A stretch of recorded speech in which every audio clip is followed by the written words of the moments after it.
یہ زمین ظلم اور زیادتی سے بھر چکی ہے اور یہ امام المہدی کے ظہور کا عین وقت ہے۔ یہ جو حالات بن رہے ہیں، نبی اکرم صلی اللہ علیہ وسلم کی حدیث کو دیکھیں تو لگتا یوں ہے کہ اب کی بات ہے یا 10 سال کی یا 5 سال کی، کب ہوگا کب نہیں ہوگا۔ حالات امام مہدی کے بن رہے ہیں اور امام المہدی ان آنکھوں سے نظر نہیں آئیں گے، ان آنکھوں سے نظر آئیں گے، اور غالباً حضرت مہدی ان کی ولادت ہو چکی ہے۔ امام المہدی کے ظہور کا عین وقت ہے۔ بسم اللہ الرحمن الرحیم۔ حضرت ابو سعید خضری رضی اللہ تعالی عنہ روایت کرتے ہیں کہ نبی مکرم صلی اللہ علیہ وسلم نے ارشاد فرمایا کہ المہدی منی اجل الجبہۃ اقن الانف یملأ الارض قسطا وعدلا کما ملئت جورا وظلما یملک 7 سنین۔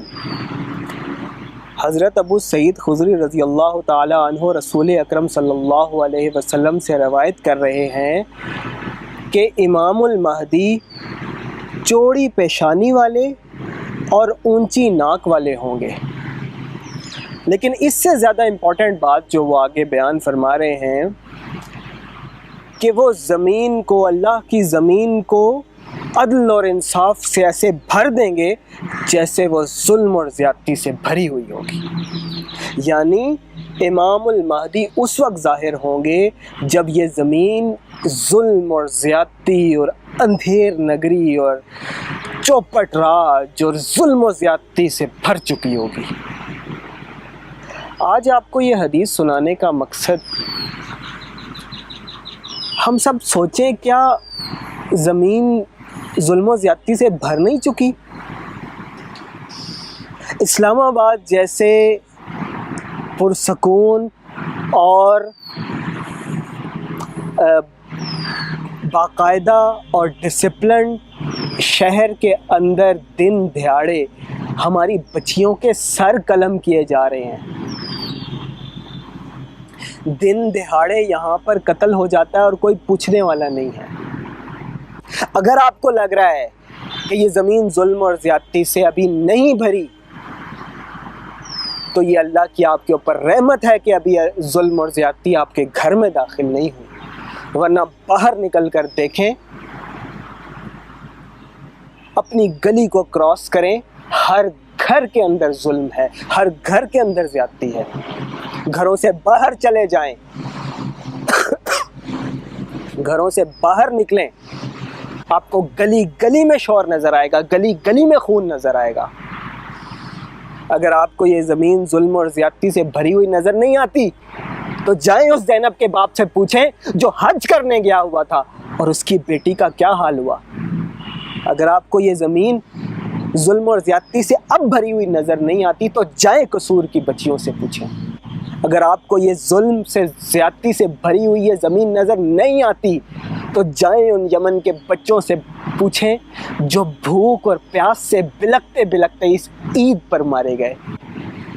اگر آپ کو یہ زمین ظلم اور زیادتی سے بھری ہوئی نظر نہیں آتی تو اپنے اس گریبان میں جھانکیے کہ آپ کے بھائی صدام حسین کو سرعام پھانسی پر لٹکایا گیا، کوئی اف کرنے والا نہیں تھا۔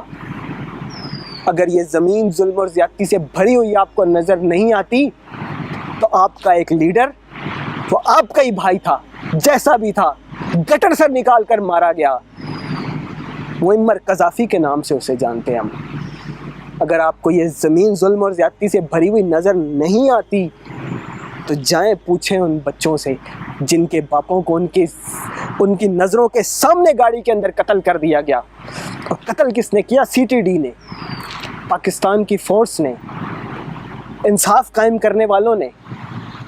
اگر آپ کو یہ زمین ظلم اور زیادتی سے بھری ہوئی اب بھی نظر نہیں آتی تو جائیں ان کشمیریوں سے پوچھیں، جائیں ان کشمیریوں سے پوچھیں جہاں عید والے دن دہاڑے ان کے نوجوان بچوں کو شہید کر دیا گیا۔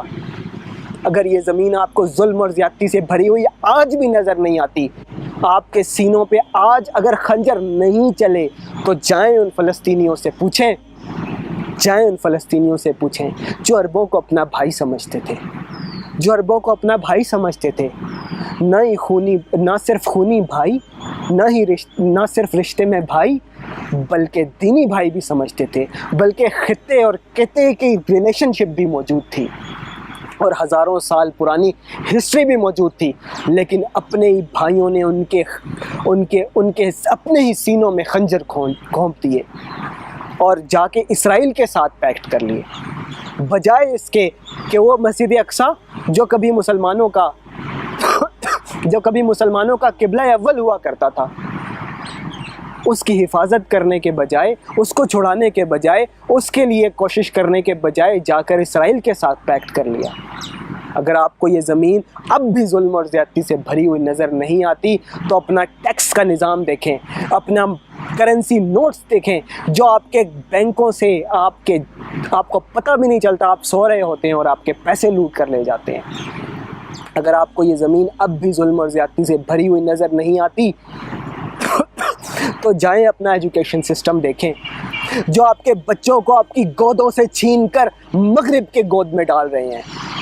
اگر آپ کو یہ زمین آج بھی ظلم و زیادتی سے بھری ہوئی نظر نہیں آتی تو جائیں اپنی ہمسائے میں رہنے والی اس بہن سے پوچھیں جس کا آپ نے خود حصہ نہیں دیا آج تک۔ اگر آپ کو یہ ظلم اور زیادتی سے بھری ہوئی زمین نظر نہیں آتی تو واللہ اللہ ہمارے دلوں کے اوپر سے کفل ہٹائے، اللہ ہمارے دلوں کے اوپر سے پردوں کو ہٹائے، یا اللہ ہمارے دلوں کو کھول دے، یا اللہ ہمیں یہ زمین کے اوپر پھیلا ہوا ظلم نظر آ جائے اس سے پہلے کہ یہ ظلم ہمارے گھروں تک پہنچے۔ اور یاد رکھیے کہ زمین کے اوپر جو بھی زیادتی، ظلم، تکلیف ہوتی ہے وہ سب کے سب انسانوں کے ہاتھوں کی کمائی ہوتی ہے۔ اللہ تعالیٰ نے قرآن میں فرما دیا ہے وَمَا أَصَابَكُم بِمُصِيبَةٍ فَبِمَا كَسَبَتْ أَيْدِيكُمْ، کہ تمہارے اوپر جو بھی مصیبت، پریشانی، مشکل آتی ہے وہ تمہارے اپنے ہاتھوں کی کمائی ہے، تمہارے اپنے ہاتھوں کی کمائی ہے۔ اور یاد رکھیے کہ جب اللہ کا عذاب، اللہ کی طرف سے کوئی پریشانی، تکلیف آتی ہے تو وہ صرف ان لوگوں کے اوپر نہیں آتی جو ظلم کرتے ہیں، وہ ہر ایک کو پھر لپیٹ میں لے لیتی ہے۔ اللہ تعالیٰ بیان کر رہا ہے قرآن میں وَاتَّقُوا فِتْنَةً لَا تُصِيبَنَّ الَّذِينَ ظَلَمُوا مِنْكُمْ خَاصَّةً، کہ اس فتنے سے ڈرو، اس عذاب سے ڈرو اللہ کے، کہ جو صرف پھر تم میں سے ان لوگوں پر نہیں آئے گا کہ جنہوں نے ظلم کیا ہے، وہ سب پر آئے گا۔ پھر کیا کریں؟ اٹھیں، آنکھیں کھولیں، ایک دوسرے کو جگائیں، آس پاس ہونے والے ظلم کو روکیں، اور سب سے پہلے اس چیز کو ریئلائز کریں کہ یہ زمین ظلم اور زیادتی سے بھر چکی ہے اور یہ امام المہدی کے ظہور کا عین وقت ہے۔ Good point. دیکھیں جو نام ہے نا، آپ صلی اللہ علیہ وسلم نے فرمایا کہ یواتی اسمہ اسمی و اسم ابی ہی اسم ابی او کما قال، کہ ان کا جو نام ہوگا وہ میرے نام کی طرح ہوگا اور ان کے والد کا نام جو ہوگا میرے والد کے نام کی طرح ہوگا، یعنی کہ ان کا نام محمد ہو سکتا ہے، احمد ہو سکتا ہے، اور آپ صلی اللہ علیہ وسلم کے جو باقی نام ہیں، القابات ہیں، قرآن پاک میں بھی بیان ہوئے ہیں اور مختلف حدیث میں بھی ہیں، ان میں سے بھی کوئی ہو سکتا ہے۔ لیکن بہرحال آپ صلی اللہ علیہ وسلم کا جو جس کو کہتے ہیں کہ جو نام اللہ تعالیٰ کو سب سے زیادہ پسند ہے، جو اللہ تعالیٰ نے خود رکھا آپ صلی اللہ علیہ وسلم کے لیے، جس کو کہتے ہیں ایلوکیٹ کر کے رکھا ہوا تھا، آپ صلی اللہ علیہ وسلم سے پہلے کسی کا نام بھی محمد نہیں تھا، تو آبویسلی اس لیے موسٹ جو اپلیکیبل نام بنتا ہے وہ محمد ہی بنتا ہے۔ تو اب جو میں بات کر رہا ہوں وہ یہی ہے کہ محمد قاسم جو ہیں ان کا بھی فرسٹ نیم محمد ہے، سیکنڈ نیم قاسم ہے، تو یہ بات تو ہو گئی کہ فرسٹ نیم محمد ہے، اور جو والد کا نام ہے، آپ صلی اللہ علیہ وسلم کے والد کا نام عبداللہ تھا، ان کے والد کا نام عبد الکریم ہے۔ جیسے عبداللہ نام ہے اسی طرح عبد الکریم بھی، یعنی الکریم بھی اللہ کا ہی نام ہے۔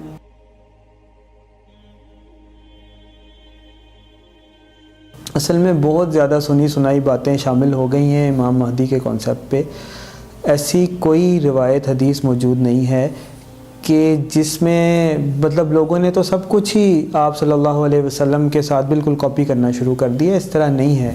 سب سے پہلی بات کلیئر کریں کہ جو امام المہدی ہوں گے وہ کوئی نبی نہیں ہوں گے, کوئی رسول نہیں ہوں گے, وہ ایک عام امتی ہوں گے. عام امتی سے مراد یہ ہے کہ آپ صلی اللہ علیہ وسلم کے امتی ہوں گے, لیکن ظاہر ہے اللہ تعالیٰ ان کو اپنی خاص نوازشات سے نوازے گا, ان کے ساتھ اللہ تعالیٰ کی مدد ہوگی, اللہ تعالیٰ ان کو خاص علم بھی عطا فرمائے گا, لیکن وہ ہوں گے آپ صلی اللہ علیہ وسلم کے ایک امتی ہوں گے.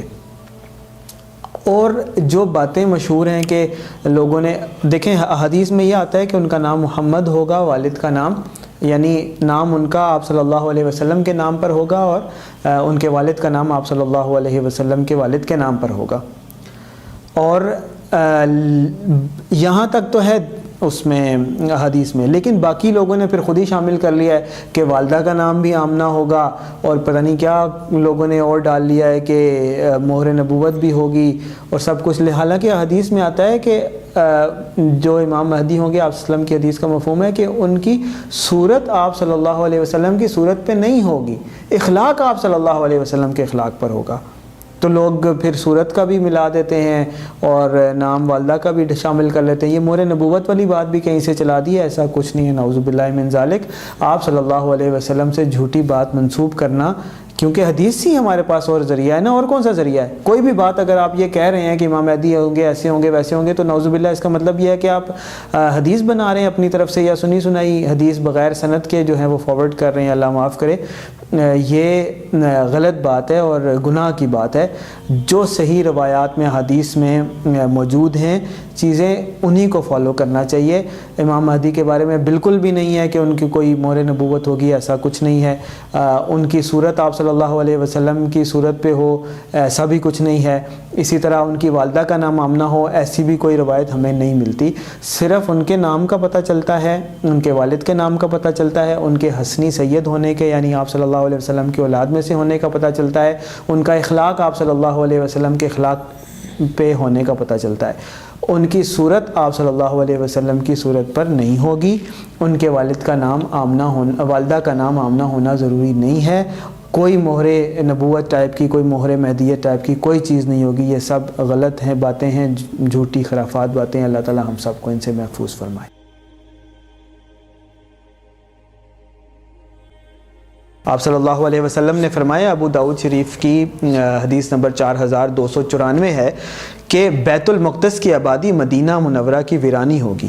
مدینہ منورہ کی ویرانی لڑائیوں اور فتنوں کا ظہور ہوگا. فتنوں کا ظہور قسطنطنیہ کی فتح ہوگی, اور قسطنطنیہ کی فتح دجال کا ظہور ہوگا. یعنی ایک دوسرے کے بعد کہہ لیں. اس کا ترجمہ اگر ہم دوسرے انداز میں بھی کر سکتے ہیں کہ مدینہ بیت المقدس کی آبادی مدینہ کی ویرانی کا باعث ہوگی, یا بیت المقدس کی آبادی کے بعد مدینہ کی ویرانی ہوگی. مدینہ کی ویرانی لڑائیوں اور فتنوں کے دوران یا اس کے فوراً بعد ہوگی. فتنوں کا ظہور اس کے فوراً بعد اس کے بعد قسطنطنیہ کی فتح ہوگی, اور قسطنطنیہ کی فتح کے بعد دجال کا ظہور ہوگا. اور ہم نے پہلے ڈسکس کر لیا کہ بڑی جنگ اور قسطنطنیہ کی فتح کے درمیان 6 سال ہے, اور یہ جو بڑی جنگ ہے یہ کب ہو رہی ہے؟ مدینہ کی ویرانی کے وقت. اس کا مطلب یہ ہوا کہ یہی جو بڑی جنگ ہے ملحمۃ العظمیٰ, یہ اس قدر پھیل جائے گی کہ ہمارے ہاتھ سے سعودی عرب اور یہ جو UAE اور عرب امارات ہے یہ علاقے بھی نکل جائیں گے. حتیٰ کہ مدینہ المنورہ کے اندر جو ہے نا وہ فتنہ اور اس کے اندر جنگ اور ویرانی کی صورتحال پیدا ہو جائے گی. کیوس کی اللہ تعالیٰ مسلمانوں کو اس دکھ بھرے وقت سے بچائے, محفوظ رکھے. ہم دعا ہی کر سکتے ہیں. تو اس وقت مسلمان بیک سٹیپ پہ ہوں گے, بیک فٹ پہ ہوں گے. اب یہ سارے کے سارے علاقے مسلمانوں کے ہاتھوں سے جا رہے ہیں, مسلمانوں کے ہاتھوں میں تکلیف اور پریشانی ہے. اب اس ساری صورتحال میں آپ کو کہیں پہ نظر آتا ہے کہ مسلمان کہاں ہیں؟ پھر بتائیں. مدینہ ہمارے ہاتھ سے جا رہا ہے, حجاز مقدس کے اندر فتنہ ہو چکا ہے, شام اور عراق کے اندر ملحمۃ الکبریٰ لڑی جا رہی ہے, تو مسلمان کہاں ہیں؟ وہ جو لوگ اکثر اعتراض بھی مجھ پہ کرتے ہیں کہ مدینہ منورہ میں سے آنا امام المہدی نے, کہ وہاں تو کیوس ہے, مسلمان کہاں ہیں, ان کی فوج کہاں ہے؟ ٹھیک ہے امام المہدی چلیں, اگر آپ کی بات کو ہم وہ بھی کر دیں کہ امام المہدی اہل مدینہ میں سے ہوں گے, تو جنگ کہاں ہے, فوج کہاں ہے ان کی؟ امام المہدی اپنی فوج کے ساتھ ہوں گے۔ اب اس صورتحال میں آپ کو وہ احادیث نظر آئیں گی کہ تم میں سے ایک فوج جو ہے وہ ہند کا جہاد کرے گی۔ اب امام المہدی اور ان کے ساتھی یہاں ایسٹ کی سرزمین پاک سرزمین پاکستان میں ہوں گے۔ یہاں پہ وہ مسلمانوں کی فوجیں پھر جمع ہوں گی، یعنی کہ جو مشرق وسطیٰ کے علاقوں پہ کیوس ہے، یمن دیکھیں ابھی ہمارے ہاتھ سے جا چکا ہے، اس کا نام لینا میں بھول گیا، سیریا میں، مصر میں اس وقت پرو اسرائیل گورنمنٹ ہے۔ خیر یہ سارے علاقے جو ہیں وہ کیوس کا اور افراتفری کا، فتنے کا، جنگ کا شکار ہوں گے، تو جو کوئی ان میں سے بچ سکے گا وہ بچ کر آئیں گے پاکستان میں۔ یہاں پر وہ فوج پھر تقویت پکڑے گی اور یہاں پر پھر اللہ تعالیٰ کی مدد آئے گی، اللہ تعالیٰ پاکستان کو کالے رنگ کے جنگی جہاز عطا فرمائے گا اور پاکستان کی فوج کو ترقی دے گا، یہاں کے لوگوں کے ذہن کھول دے گا اور اچھے اچھے ذہن مسلمانوں کے بہترین اذہان جو ہیں یہاں پر آ کر جمع ہوں گے۔ پھر یہاں سے مسلمان دوبارہ اٹھیں گے اور پھر جا کر اپنے مشرق وسطیٰ کے اور باقی علاقے جو ہیں وہ دوبارہ بازیاب کرائیں گے، اور یہاں پہ پھر امام المہدی کی حکومت پوری دنیا میں قائم ہوگی، جو 7 سال تک قائم رہے گی، اور اس کے بعد پھر دجال کا ظہور ہوگا۔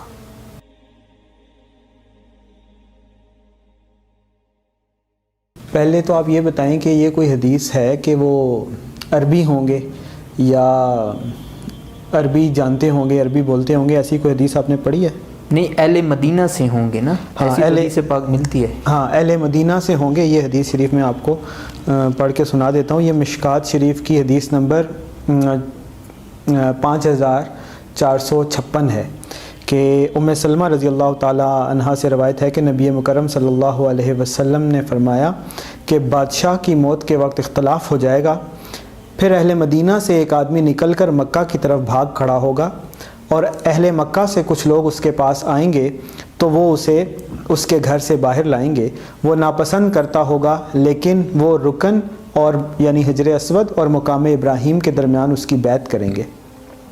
پھر شام کی طرف سے لڑنے کے لیے اس کی طرف ایک لشکر روانہ کیا جائے گا، لیکن اس لشکر کو مکہ اور مدینہ کے درمیان مقام بیدا پر دھسا دیا جائے گا۔ جب لوگ یہ صورتحال دیکھیں گے تو شام کے ابدال یعنی عبادت گزار اور نیک لوگ اور عراق کے بہترین اشخاص اس شخص کے پاس آئیں گے تو وہ اس کی بیعت کر لیں گے۔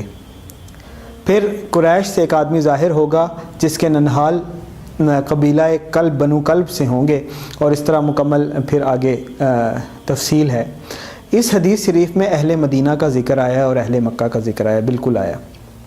اور اس میں اگر آپ کو عربی کے الفاظ میں بتاؤں تو وہ بھی یہی ہیں کہ فَيَخْرُجُ رَجُلٌ مِّنْ أَهْلِ الْمَدِينَةِ هَارِبًا إِلَى مَكَّةَ، کہ اہل مدینہ میں سے ایک آدمی نکلے گا۔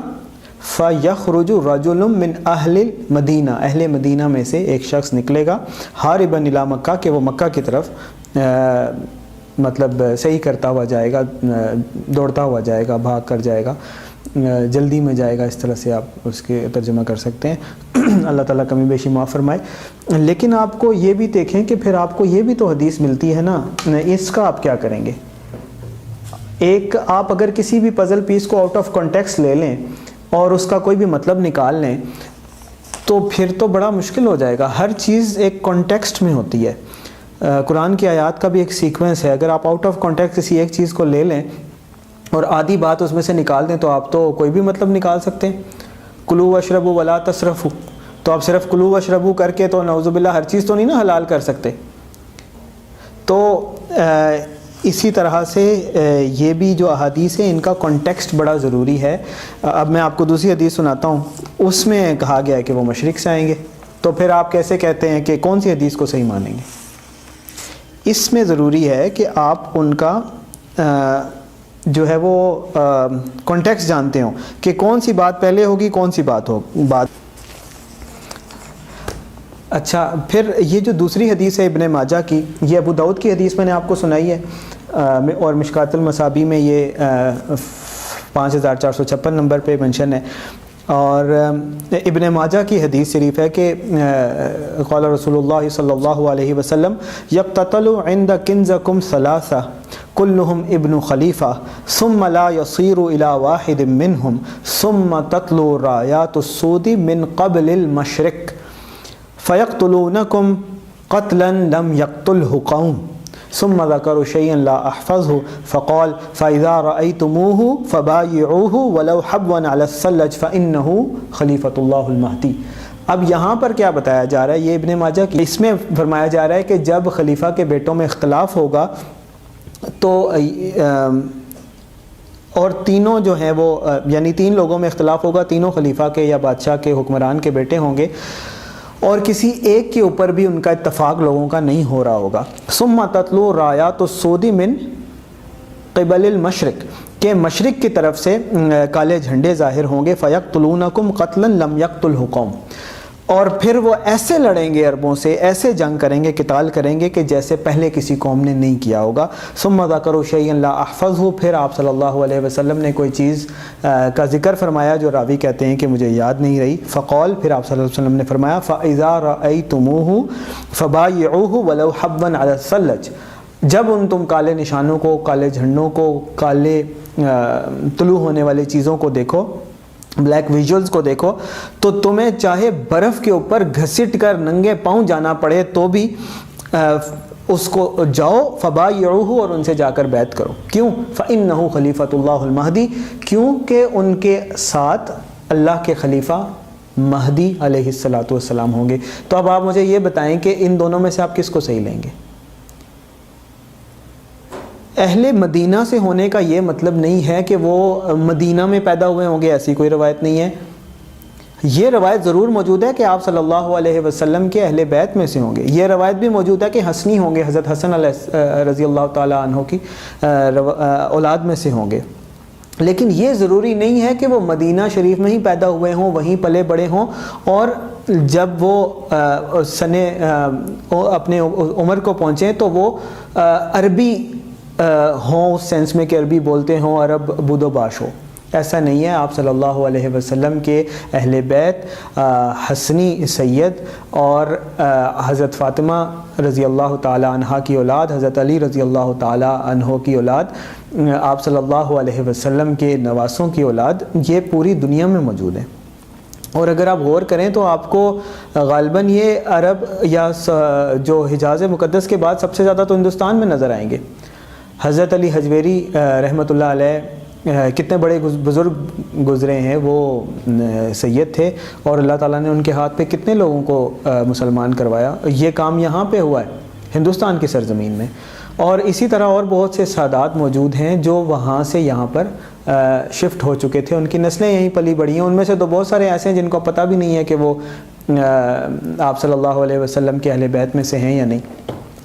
تو دراصل ان دونوں احادیث کا کانٹیکسٹ یہ بنتا ہے کہ وہ خراسان من قبل الخراسان، دوسری روایت میں ہمیں ملتا ہے کہ وہ خراسان سے پہلے کی سرزمین سے تشریف لائیں گے، اور اس روایت میں ہمیں یہ پتہ چلتا ہے کہ مشرق کی جانب سے تشریف لائیں گے۔ ہوگا یہ کہ وہ مشرق کی جانب جو کالے نشان اور کالے بلیک ویژولز ابھریں گے، ان کے ساتھ امام المہدی علیہ السلام علیہ الرحمہ وہ وہاں سے مشرق کی جانب سے تشریف لائیں گے، اور مغرب کی جانب جہاں پر اختلاف ہوگا، ایک کیوس کی صورتحال ہوگی، قتل و غارت کی صورتحال ہوگی۔ حدیث شریف کے الفاظ ہیں کہ یقتتل عند کنزکم، کہ قتل و غارت کی صورتحال ہوگی بادشاہوں کے درمیان، یعنی خلیفہ کے بیٹے بادشاہ اور شہزادوں کے درمیان قتل و غارت کی صورتحال ہوگی۔ تو اس وقت وہ ان فوجوں کے ساتھ مشرق کی جانب سے تشریف لائیں گے، اور وہ ایسے پھر وہ جنگ کریں گے اس صلح کے لیے کہ پھر کوئی ان کو روکنے والا نہیں ہوگا، ان سے پہلے کسی نے ایسی جنگ نہیں کی ہوگی، ان کے پاس وہ صلاحیت ہوگی ان لوگوں کے ساتھ۔ تو پھر اللہ تعالیٰ ان کو فتح عطا فرمائے گا، اور پھر سب لوگ ان کے کو بیعت بھی کر لیں گے۔ تو وہ جو معاملہ جب وہاں سے وہ تشریف لائیں گے حجاز کی طرف، پھر وہ جب یہ معاملہ ہو جائے گا، جو بھی ایک صورتحال کی اوس ہے اس سے نمٹ لیں گے، اس کے بعد وہ مدینہ میں تشریف رکھتے ہوں گے، پھر لوگ ریئلائز کریں گے یہ تو وہ واقعہ ہو گیا اور ہمیں پتہ ہی نہیں چلا۔ اب وہ اہل مدینہ میں ہوں گے، یعنی مدینہ کے لوگوں میں وہ بھی آ کے تشریف رکھتے ہوں گے، رہ رہے ہوں گے یا جیسے بھی معاملہ ہوگا، پھر لوگ فوراً ریئلائز کر لیں گے کہ یہ وہ شخص ہیں کہ جن کے بارے میں بتایا جا رہا تھا اور جن کے بارے میں نشانیاں پوری ہو رہی تھی. پھر لوگ ریئلائز کریں گے، پھر لوگ ان کی طرف آئیں گے، ان سے بیعت کرنے کی کوشش کریں گے، لیکن وہ وہاں سے ان سے یعنی تشریف لے جائیں گے مکہ میں، اور مکہ میں پھر اہل مکہ بھی ان کو یعنی پکڑیں گے، یعنی کوشش کریں گے کہ ان سے بیعت کریں، حالانکہ وہ ناپسند کرتے ہوں گے، لیکن پھر ان کو بیعت وہ کر لیں گے لوگوں کی اس میں، کیونکہ وہ ساری نشانیاں پوری ہو چکی ہوں گی. اور پھر وہ بیدا والا معاملہ ہوگا. کالے نشانوں کے بعد ہی نا لوگ ریئلائز کر لیں گے اور ان کے ہاتھ پر بیعت کر لیں گے. پھر اس کے بعد جو شام کی جانب سے لشکر بھیجا جائے گا، جو سفیانی کا لشکر ہے، اس کو پھر بیدا میں دھسایا جائے گا، تو جو رہی صحیح کسر ہے اور نشانیاں وہ بھی پوری ہو جائیں گی. تو پھر باقی لوگ بھی، شام کے ابدال اور عراق کے لوگ اور پوری دنیا کے لوگ جو ہیں، پھر ان کے ہاتھ پر بیعت کرنے کے لیے جوک در جوک آئیں گے.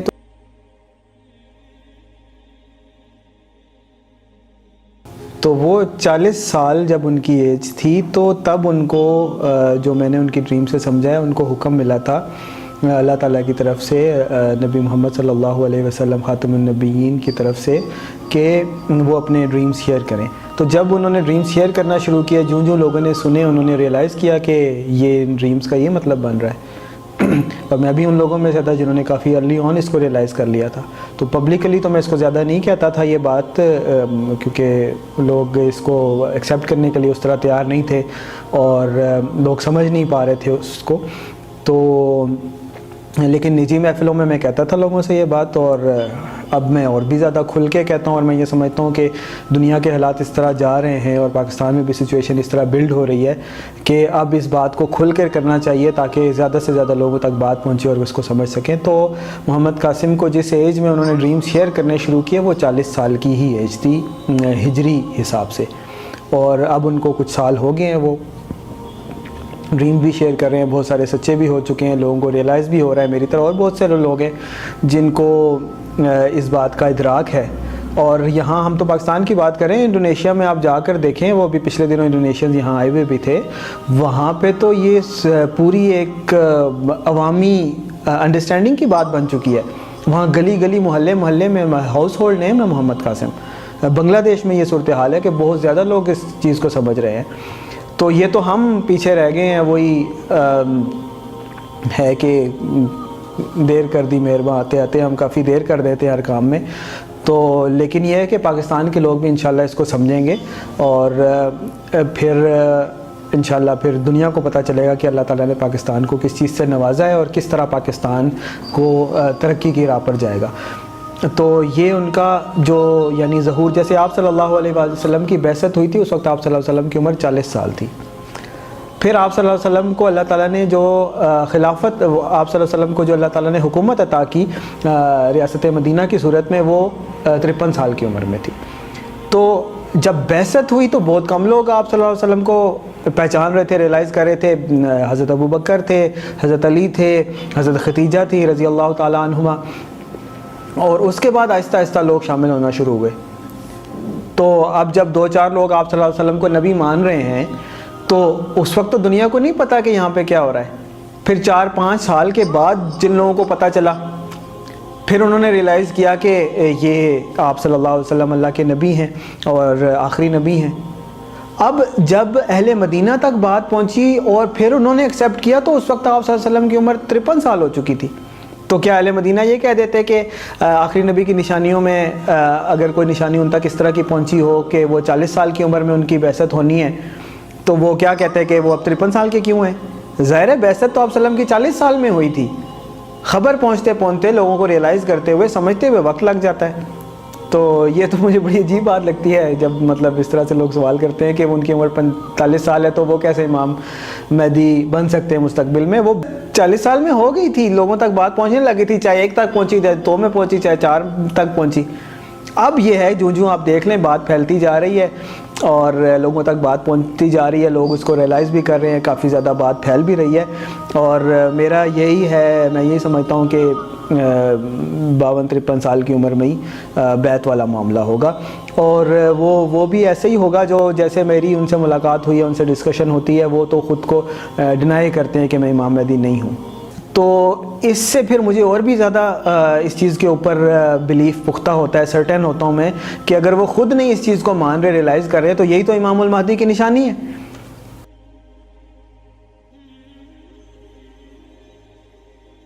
محمد قاسم کے بارے میں نے جو کہا ہے اور اپنے خیال کا اظہار کیا ہے کہ وہ فیوچر میں امام المہدی بن سکتے ہیں, تو اگر ان کی داڑھی نہیں ہے یا ان کے اندر اور بھی کوئی شارٹ کمنگ ہے, جو کہ ہے, تو یہ اس سے تو میرا جو پوائنٹ آف ویو ہے اس کو وہ اور انڈورس ہوتا ہے. کیوں؟ اس لیے کہ معصومیت انبیاء علیہم السلام پہ ختم ہو گئی. اس کے بعد جتنے بھی لوگ ہیں وہ گناہ گار ہیں, ان کے اندر شارٹ کمنگز ہیں, کوئی بھی پرفیکٹ نہیں ہے, چاہے امام المہدی ہوں, کیونکہ وہ نبی نہیں ہیں, تو ان کے اندر شارٹ کمنگز ہوں گی. اور اس سے اور بھی زیادہ یہ چیز کلیئر ہوتی ہے کہ محمد قاسم جو ہے وہ نعوذ باللہ کوئی نبی ہونے کا کلیم نہیں کر رہے, نہ کر سکتے ہیں, اور نہ ہی میں ان کو کوئی اللہ معاف کرے اس طرح کے لیول پہ سمجھتا ہوں. وہ گناہ گار ہو سکتے ہیں, ان کے اندر شارٹ کمنگ ہو سکتی ہیں, کیونکہ وہ ایک عام امتی ہے, ایک عام امتی ہے جن سے فیوچر میں اللہ تعالیٰ امت کی لیڈرشپ کا کام لے سکتا ہے.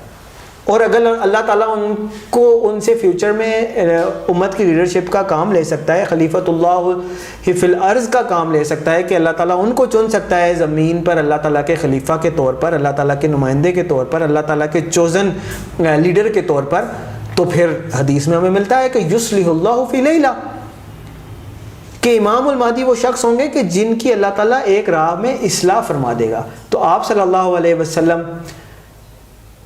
نبی آخر الزمان, خاتم النبیین, محبوب ربانی, اگر آپ نے فرما دیا کہ کسی کی اصلاح کی ضرورت ہے, تو امیجن کریں کہ پھر وہ کیا ہوگا. اس کے اندر تو بہت شارٹ کمنگز ہوں گی کہ آپ صلی اللہ علیہ وسلم نے فرما دیا کہ اس کو اصلاح کی ضرورت ہے. ہو سکتا ہے اس کی نماز میں کوتاہی ہو, ان کی داڑھی نہیں ہے, بے شک اس کو بھی آپ اسی کانٹیکسٹ میں لے لیں, اور شارٹ کمنگز ہو سکتی ہیں, تو ان کے اندر شارٹ کمنگز ہوں گی.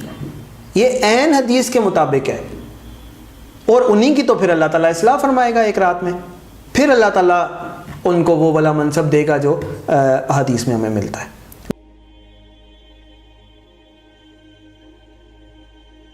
اور ایک کافی سوال آ رہا ہے کہ یہ جو بلیک ویژولز ہیں, یا جو رایات السود ہیں, کیا یہ کالے جھنڈے ہوں گے یا کالے جنگی جہاز ہوں گے؟ دیکھیں, یہ بالکل بائفرکیٹ نہ کریں ان چیزوں کو. اصل میں وہ بلیک جیٹ فائٹرز ہوں گے اس لیے بلیک, کیونکہ وہ جو اسلامی فوج ہوگی اس کا نشان بلیک ہوگا,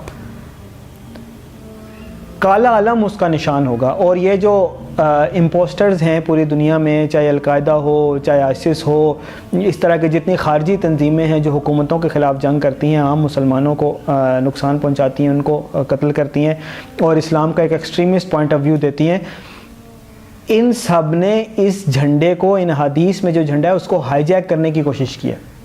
اور انہوں نے کیا کیا ہے کہ وہ بلیک کلر کا ایک لے لیا, اور اس کے اوپر یا تو کلمہ طیبہ لکھ دیا, یا پھر وہ مہر نبوت وہ لگا کے اپنا جھنڈا بنانے کی کوشش کی. اور ایک نے کلیم کیا کہ یہ وہ بلیک جھنڈے ہیں جو امام مہدی کے افواج کا ساتھ دیں گے, دوسرے نے کلیم کیا یہ ہیں, اپنے اپنے ورژن نکالے میں. اب یہ اس انفارمیشن کو آؤٹ دیئر میں دینا نہیں چاہ رہا, کیونکہ پھر نیا نہیں کوئی فتنہ کھڑا ہو جائے, لیکن اللہ تعالیٰ اس کو محفوظ رکھے گا. لیکن I have to say it کہ آپ صلی اللہ علیہ وسلم کا جو علم تھا وہ کالا تھا, اس کے اوپر کوئی تحریر نہیں تھی. اسی طرح جو امام المہدی کا جو علم ہوگا وہ بھی کالا ہوگا, اس کے اوپر کوئی تحریر نہیں ہوگی, اور وہ الگ ایکچوئل بلیک بینرز ہوں گے, بلیک بینرز آف ایسٹ, یا وہ کالے جھنڈے ہوں گے جو امام المہدی کا ساتھ دیں گے. وہ صرف ایک بلیک بینر ہوگا جس کے اوپر کوئی تحریر نہیں ہوگی. اور یہ جو تھرڈ پارٹی بنے ہوئے نا خارجی تنظیمیں, ان کی تو مجبوری ہے, وہ کیا کالا بلیک, ان کا کنٹرول ہی نہیں ہے. ایک لمیٹڈ فورس ہوتی ہے, انہوں نے اپنا نام لگانا ہوتا ہے اور ایک فتنہ کریٹ کرنا ہوتا ہے, تو ظاہر ہے انہیں کوئی آئیڈینٹی تو چاہیے. اگر خالی بلیک بینر لے لیں گے تو وہ تو کوئی بھی کالا جھنڈا اٹھا لے, اس کو آئیڈینٹیفائی کیسے کیا جائے گا؟ لیکن امام المہدی کو یہ انسیکیورٹی نہیں ہوگی, وہ تو اللہ کی فوج ہوگی, اس وقت کسی کو اختیار نہیں ہوگا, کسی کی ہمت نہیں ہوگی کہ اس کالے جھنڈے کے مقابلے میں کوئی کالا جھنڈا اٹھائے. یہ جو بلیک بینرز ہوں گے, کالے جھنڈے ہوں گے, رایات السود ہوں گے, یہ کالے جھنڈے بھی ہوں گے اور کالے جنگی جہاز بھی ہوں گے. اس کو کوئی بڑا ایشو بنانے کی ضرورت نہیں ہے. وہ جنگی جہاز بھی کالے رنگ کے ہوں گے اور جو وہ فوج ہوگی امام المہدی کی آرمی ہوگی اس کا علم بھی کالا ہوگا.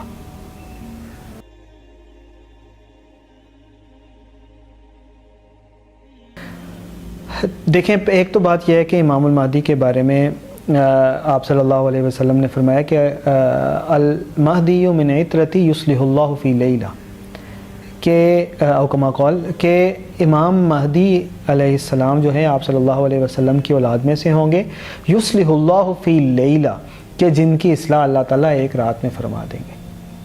تو جس کے بارے میں آپ صلی اللہ علیہ وسلم نے فرما دیا کہ ان کو اصلاح کی ضرورت ہوگی, تو پھر اس کے اندر کوئی دو رائے نہیں ہے کہ ان کے اندر شارٹ کمنگز ہوں گی.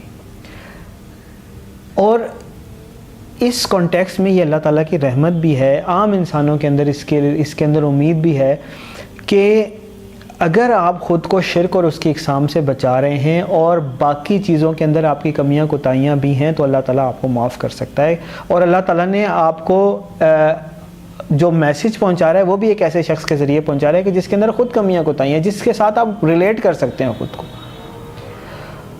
اور ایک بات آپ یاد رکھیں کہ جب اللہ تعالیٰ کسی ایسے بندے کے ذریعے سے آپ کو کوئی میسج دیتا ہے, پہنچاتا ہے, جس کے اندر خود کوئی شارٹ کمنگ ہو یا ہو جائے اس سے کوئی غلطی, تو یہ اللہ تعالیٰ کی بہت بڑی رحمت ہوتی ہے آپ کے اوپر. حضرت یونس علیہ السلام کے دور میں کیا ہوا تھا؟ اللہ تعالیٰ کے عذاب کا فیصلہ آ گیا تھا. صرف حضرت یونس علیہ السلام کو ابھی حکم نہیں ملا تھا کہ آپ اس بستی کو چھوڑ دیں, لیکن حضرت یونس علیہ السلام اپنی قوم سے اس قدر فیڈ اپ ہو چکے تھے کہ وہ غصے میں آ کر وہاں سے چلے گئے. اب جب وہ وہاں سے چلے گئے تو پھر جو قوم تھی, بستی تھی, اس کے اوپر بادل آ گئے اور بجلیاں اور آگ اور اس طرح کے پورا ایک سینیریو بن گیا کہ پھر لوگوں کو اس وقت احساس ہوا کہ یہ تو ہمارے درمیان اللہ کا بندہ تھا, واقعی وہ جو ہی بستی سے گیا ہے تو یہ ہمارے اوپر عذاب کے بادل منڈلانے لگے. پھر لوگوں نے فوراً اپنا جو رویہ تھا اس سے رجوع کیا, اللہ کے ہاں توبہ کی اور اللہ تعالیٰ سے معافی مانگی. حالانکہ اللہ تعالیٰ کی سنت ہے کہ اللہ تعالیٰ جب کسی قوم کے لیے عذاب کا فیصلہ کر لیتا ہے تو اس کو بدلہ نہیں کرتا.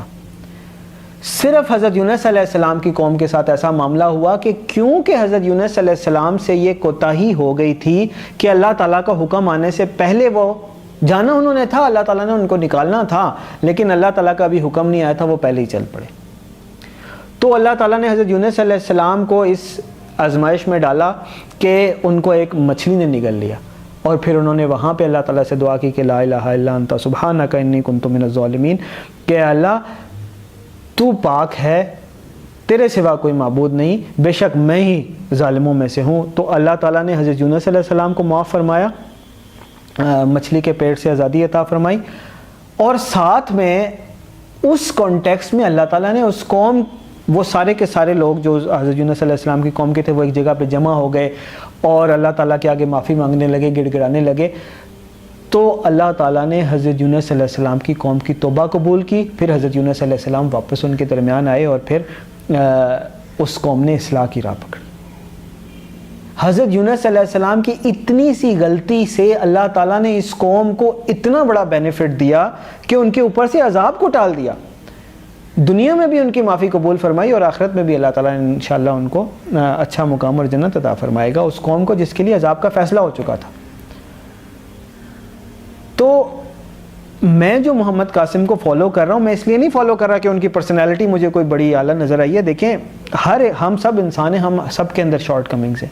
سیم سنیریو, میرے اندر 100 غلطیاں کوتاہیاں ہیں, محمد قاسم کے اندر 100 غلطیاں کوتاہیاں ہیں, شارٹ کمنگز ہیں, اور جو لوگ ان کو جانتے ہیں, ان کے ساتھ ملتے ہیں, ان کو پتہ ہے کہ نو ہی از فار فرام پرفیکٹ.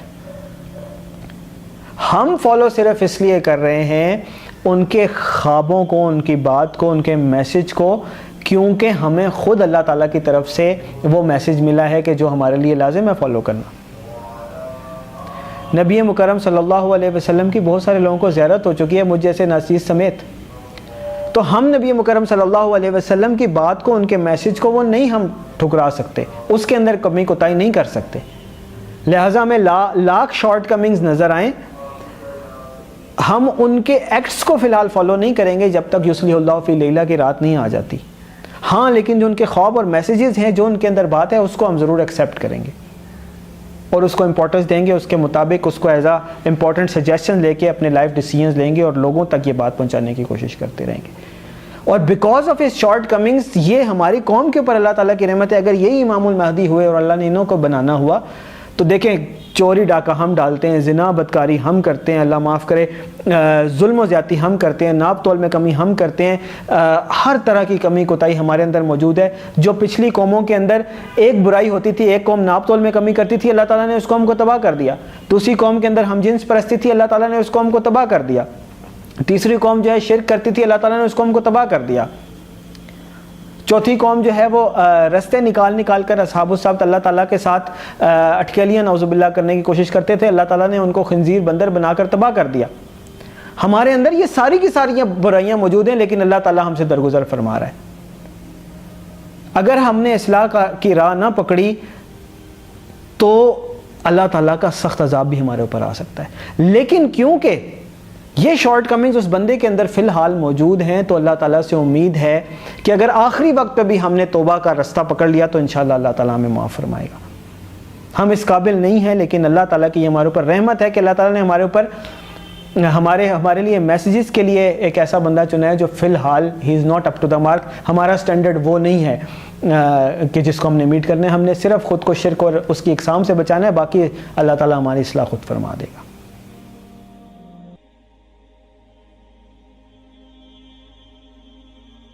امام المہدی کو پہچاننے کے لیے اللہ تعالیٰ سے دعا کریں اور اللہ تعالیٰ سے توفیق مانگیں کہ اللہ تعالیٰ ہمیں صحیح امام المہدی کی پہچان عطا فرمائے، اور یہ جو نشانیاں ظاہر جب ہوں گی ان کو ان میں ڈھونڈنے کی توفیق عطا فرمائے۔ اب ایسا نہیں ہے کہ جو ہم نے نشانیاں ڈھونڈی ہیں کہ وہ کسی کے اوپر بھی پوری آ جائیں گی۔ مثال کے طور پر آپ صلی اللہ علیہ وسلم کی اولاد میں سے کسی بھی شخص کا نام محمد ہو سکتا ہے، بہت سارے محمد ہیں، اور آپ صلی اللہ علیہ وسلم کی اولاد بھی کافی وسیع ہے، کافی زیادہ لوگ ہیں، حضرت فاطمہ اور حضرت علی رضی اللہ تعالیٰ عنہما کی اولاد میں سے، اور بہت سارے ایسے بھی ہوں گے کہ جن کی ناک اونچی اور پیشانی چوڑی ہوگی۔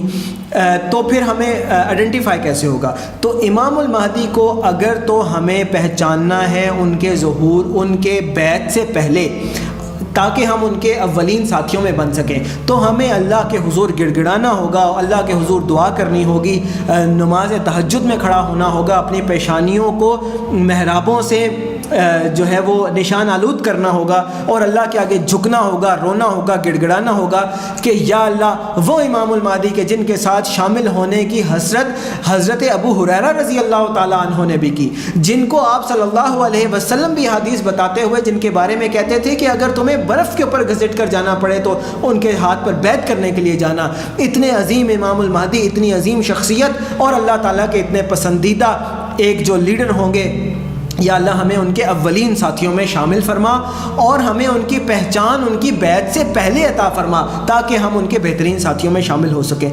جب ہمیں ان کی کچھ نہ کچھ جب ہمیں شارٹ لسٹ ہو جائیں گے، جب ہمیں کچھ آئیڈینٹیفائی ہو جائے گا کہ یہ شخص شاید امام المہدی ہو سکتے ہیں، تو پھر ہم یہ باقی نشانیاں پھر ڈھونڈ سکتے ہیں۔ پہلے دل کی آنکھ امام المہدی کو پہچانے کی، بعد میں یہ فزیکل جو سائنس ہیں ان کو آپ پہچانیں گے۔ حضرت سلیمان فارسی رضی اللہ تعالیٰ عنہ کے واقعے سے آپ کو بہت اچھی طرح معلوم ہوگا، اگر آپ نے سنا ہوا ہے کہ حضرت سلیمان فارسی رضی اللہ تعالیٰ عنہ نے آپ صلی اللہ علیہ وسلم کو ان کی نشانیوں سے پہچانا، آپ صلی اللہ علیہ وسلم کو دل کی آنکھ سے پہچانا، ان کو اندازہ ہو گیا کہ یہی آپ صلی اللہ علیہ وسلم ہیں، آخری نبی ہیں، نبی و آخر الزمان ہیں، لہٰذا انہوں نے آپ صلی اللہ علیہ وسلم کو کچھ کھجوریں پیش کی۔ اب وہ نشانیاں چیک کر رہے ہیں، پہلے انہیں آئیڈینٹیفائی ہو گیا کہ یہی آپ صلی اللہ علیہ وسلم نبی آخر الزمان ہو سکتے ہیں، تو پھر انہوں نے آپ صلی اللہ علیہ وسلم کو کچھ کھجوریں پیش کی اور فرمایا کہ یہ صدقہ ہے۔ آپ صلی اللہ علیہ وسلم نے وہ کھجوریں لے لیں اور ساتھیوں کو اور لوگوں کو تو کھلائیں لیکن خود نہیں کھائیں۔ پھر اس کے بعد دوبارہ حضرت سلیمان فارسی نے کچھ کھجوریں آپ صلی اللہ علیہ وسلم کو پیش فرمائیں اور آپ صلی اللہ علیہ وسلم کو فرمایا کہ یہ ہدیہ ہے، یہ تحفہ ہے۔ آپ صلی اللہ علیہ وسلم نے وہ خود بھی تناول فرمائیں اور اپنے صحابہ کو بھی کھلائیں۔ آپ صلی اللہ علیہ وسلم کی نشانی نبی آخر الزمان خاتم النبیین حضرت محمد صلی اللہ علیہ وسلم کی نشانی حضرت سلیمان فارسی رضی اللہ تعالیٰ عنہ نے سن رکھی تھی کہ ہدیہ تو قبول کریں گے لیکن صدقہ قبول نہیں کریں گے۔ جب انہوں نے دیکھا کہ آپ صلی اللہ علیہ وسلم نے صدقہ خود تناول نہیں فرمایا اور ہدیہ قبول فرمایا، خود بھی تناول فرمایا، صحابہ کو بھی دیا، تو نشانی انہیں مل گئی۔ اس کے بعد حضرت سلیمان فارسی آپ صلی اللہ علیہ وسلم کے ارد گرد ڈھونڈنے لگے آپ صلی اللہ علیہ وسلم کی مہر نبوت تلاش کرنے کے لیے۔ آپ صلی اللہ علیہ وسلم سمجھ گئے اور آپ صلی اللہ علیہ وسلم نے اپنے کمر مبارک سے کپڑا ہٹایا تاکہ حضرت سلیمان فارسی مہر نبوت دیکھ سکیں۔ پھر اس کے بعد حضرت سلیمان فارسی نے مہر نبوت دیکھی اور اس کے بعد وہ اللہ کے حضور میں گڑ گڑائے اور ان کے اوپر رکت کی کیفیت طاری ہوئی اور انہوں نے آپ صلی اللہ علیہ وسلم کے ہاتھ پر ایمان قبول کیا۔ یہ نشانیاں وہ ہیں جب آپ دل کی آنکھ سے پہچان لیتے ہیں، پھر آپ دیکھیں گے کہ یہ شخص، اس کا نام محمد ہے یا نہیں، اس کے والد کا نام آپ صلی اللہ علیہ وسلم کے والد کے نام پر ہے یا نہیں۔ پھر آپ دیکھیں گے اس شخص کی جو شجرہ نسب ہے وہ آپ صلی اللہ علیہ وسلم سے جا کے ملتا ہے یا نہیں۔ پھر اس کے بعد آپ دیکھیں گے کہ اس شخص کی ناک اونچی اور پیشانی چوڑی ہے یا نہیں۔ یہ سارے معاملات اس کے بعد ہوں گے جب دل کی آنکھ امام المہدی کو پہچاننا شروع کر دے گی۔ اور دل کی آنکھ کیسے پہچانتی ہے؟ جو اہل مکہ تھے وہ سب سے پہلے آپ صلی اللہ علیہ وسلم کے اوپر ایمان لانے والے تھے۔ اہل مدینہ وہ تھے جو اہل کتاب تھے۔ اہل مدینہ کو بتایا گیا تھا کہ کھجوروں کی زرزمین میں نبی مکرم صلی اللہ علیہ وسلم تشریف لائیں گے۔ اہل مدینہ کو پتا تھا کہ نبی آخر زمان آئیں گے جو دنیا کے اوپر نیک لوگوں کی حکومت قائم کر دیں گے۔ وہ اہل کتاب تھے۔ یا اللہ لوگوں کے دل اور سینے حق کے لیے کھول دے۔ یا اللہ ہمیں امام المہدی کے بہترین ساتھیوں میں سے شامل فرما دے۔ یا اللہ ہمیں حق کہنے اور حق کرنے کی توفیق، حق پر عمل کرنے کی توفیق عطا فرما۔ یا اللہ ہمیں باطل کی پہچان عطا فرما اور باطل سے بچنے کی توفیق عطا فرما۔